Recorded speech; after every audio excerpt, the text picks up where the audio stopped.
თქვენთან შეხვედრა. დასვენება ცოტა არ იყოს გაგვიგზელდა და ალბათ თქვენც მოუთმენლად გველით. ხო და ჩვენ და ჩვენი მაყურებლების გასახარად ჩვენ ისევ ერთში ვართ. გამარჯობათ. მარიო და კულავ თქვენი ოჯახების სტუმარია. მე გიორგი კილასონია ვარ. სანამ თქვენ და ჩვენ ერთმანეთსაგან ვისვენებთ, საფუძვე და შემოდგომა მოელია და ზამთრის დასაწყისის დაგვიდგა. მრავალი რამ მოხდა რაიონის ცხოვრებაში. ჩვენი პირველი რეპორტაჟი ჯაბა მარჯანიძე მოგვიმზადა. იგი ესაუბრება ქარელის მესამე საშუალო სკოლის დირექტორს ქალბატონ ზეინაბ ზეინკაშვილს.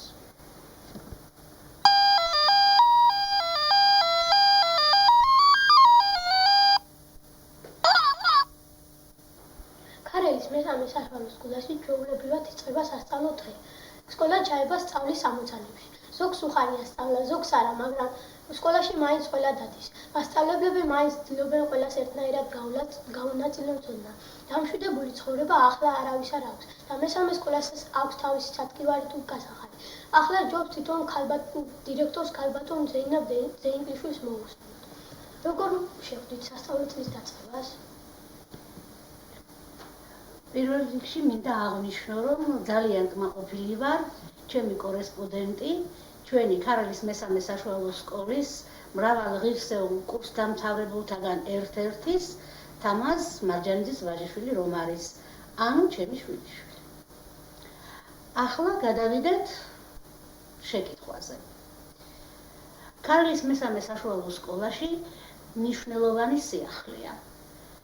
ქარელის რაიონის გამგებლის ბატონ თემურ სანდოძის, გამგებლის პირველი მოადგილის ქალბატონ თინათინ გაგნიძის, განათლების განყოფილების გამგის ბატონ ვაჟა ბაქრაძის ხელშეწყობითა და თანადგომით, პედაგოგიური კოლექტივის მონდომებით, მშობლების სურვილითა და განათლების სამინისტროს გადაწყვეტილებით, ახალი 1997-98 სასწავლო წლიდან ქარელის მესამე საშუალო სკოლა გადავიდა გაძლიერებული ინგლისური ენის შესწავლაზე. ეს ფაქტი არა მარტო სკოლისათვის არის ღირსშესანიშნავი, არამედ რაიონისათვისაც, რადგან რაიონში ეს ერთადერთი სკოლაა, რომელიც გაღრმავებულ ინგლისური სწავლების პროგრამით მუშაობს. სკოლამ ახალი სასწავლო წელი ძალიან ლამაზად მოწყობილი საზეიმო დღით დაიწყო, რომელიც შესანიშნავად მიჰყავდათ მოსწავლეებს ლიკა კაცელაშვილსა და ქეთევან წიქარიშვილს. ეს მშვენიერი საზეიმო დილა მოამზადა დირექტორის მოადგილემ აღმზრდელობით დარგში ეკა მამიჯანაშვილმა, რისთვისაც მადლობას ვუხდი მათ.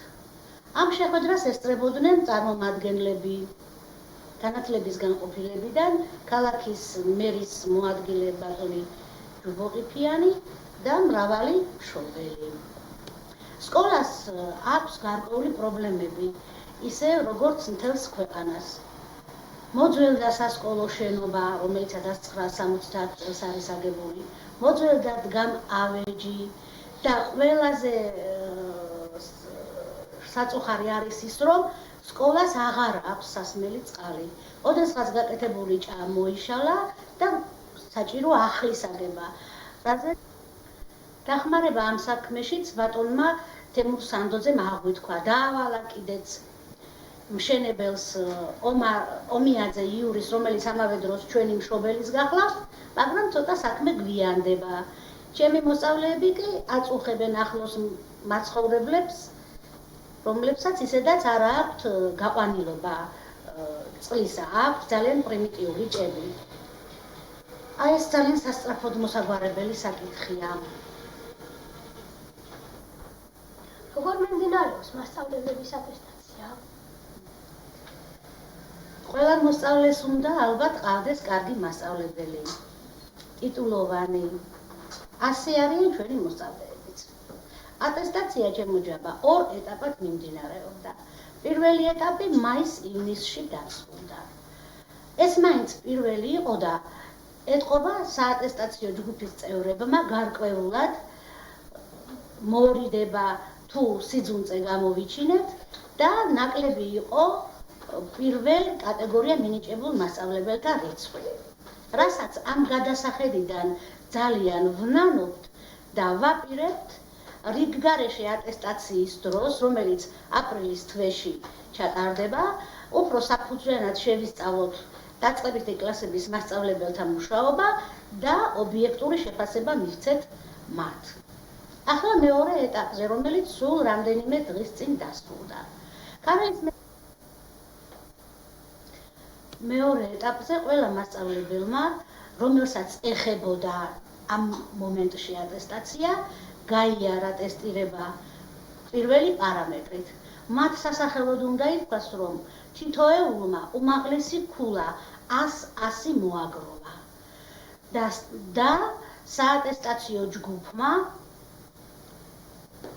ყველას მიანიჭა პირველი კატეგორია, ხოლო 15-ს მიანიჭა პირველი კატეგორია, ხოლო 3-ს უმაღლესი და ის ზუსტად გუშინ რაიონულმა საატესტაციო კომისიამ ეს დაამოწმა. ჩვენი სკოლის პედაგოგიური კოლექტივი ყველა ღონისძიებაში აქტიურ მონაწილეობას ღებულობს თავის აღსაზრდელებთან ერთად. გვაქვს მუდმივი კავშირი ძეგვის ბავშვთა სახლთან. ხშირად უკვე წელიწადში რამდენჯერმე ჩავდივართ და ისე გაუშინაურდნენ ერთმანეთს ბავშვები, თითქოს ახლობლები იყვნენ. გუშინ გავგზავნეთ ღირსეული ძღვენი ორთუბნის მონასტრის მამებს და მადლობა მინდა მოვახსენო მოსწავლეებს, მასწავლებლებს და მოსწავლეთა მშობლებს, რომლებმაც არ დაიზნანეს ამ რთულ ეკონომიურად რთულ პირობებში გარკვეული პროდუქტი გაეღოთ მათთვის. ასევე მინდა აღვნიშნო, რომ ჩვენ სკოლაში ტარდება ღონისძიებები გამოჩენილი ადამიანების საიუბილეოდ. მაგალითად, დირექტორის მოადგილე მაღმსმსრდელობით დარჩე ქალბატონ მამალია საზანთრიშვილმა ქარელის კულტურის ცენტრის შენობაში ჩაატარა შესანიშნავი ღონისძიება გალაქტიონისადმი მიძღვნილი, ხოლო ლიტერატურის მასწავლებელმა დალი თურქაძემ სკოლაში ჩაატარა ილია ჭავჭავაძის 160 წლის თავისადმი დაბადებიდან მიძღვნილი შესანიშნავი ღონისძიება. ჩატარებული გვაქვს აგრეთვე მასწავლებლის დღისადმი მიძღვნილი ღონისძიება და სხვა მრავალი.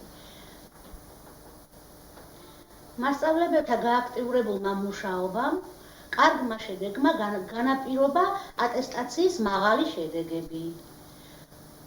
ქარელის მესამე საშუალო სკოლის პედაგოგიური კოლექტივი კვლავაც არ დაიშურებს ენერგიას, ჯანღონეს, მონდომებას, რათა ქვეყანას აღუზარდოს ღირსეული მოქალაქეები. ჩვენი სტუმარი იყო ქარელის მესამე საშუალო სკოლის დირექტორი ქალბატონი ზეინაბ ზეინგლიშვილი. ჯაბა მარჯანიძე და გადაცემა მარიუთა.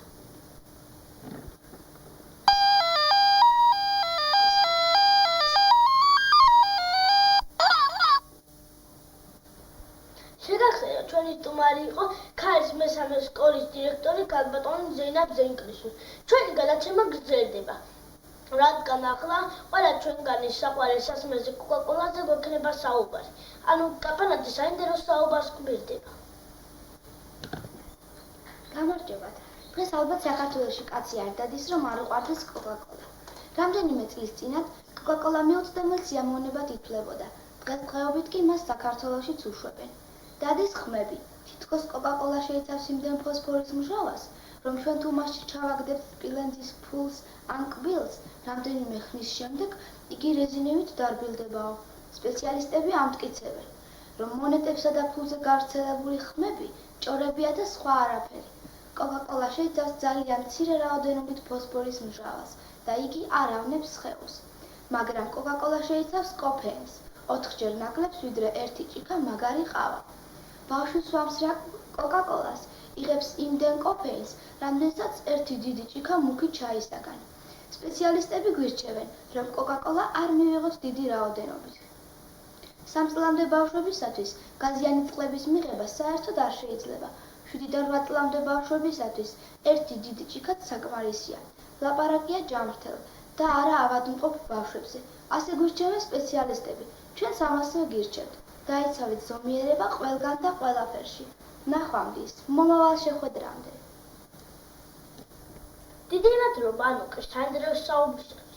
მე კი შეგახსენებთ, რომ ამერიკასა და ევროპაში მშობლები შვილებს დიეტურ კოკაკოლას ასმევენ, წარწერით ლაიტ. იგი არ შეიცავს საქარს და ნაკლებად მავნებელია.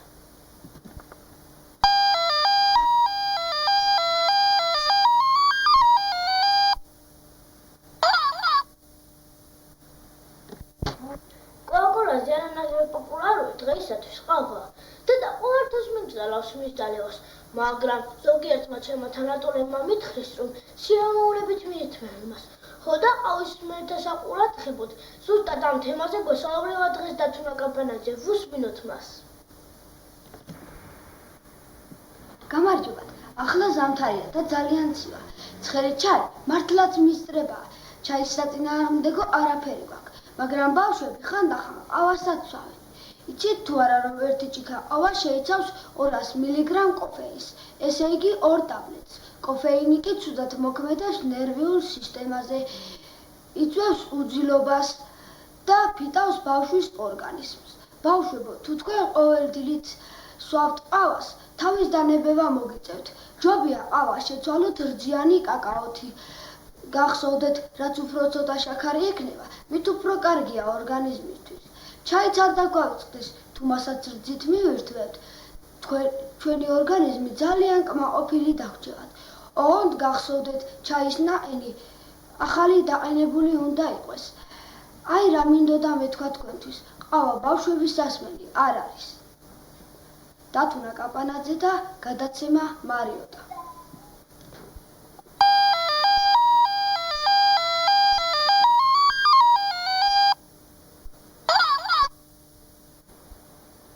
ძალიან მეძნელება თქვენთან დაშორება, მაგრამ რასაც დასაწყისში აქვს, სრულდება კიდეც.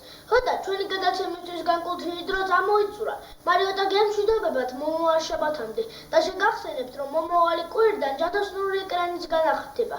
მარიოტა თქვენი და ჩვენი გადაცემაა. ნახვამდის, მომავალ შეხვედრამდე.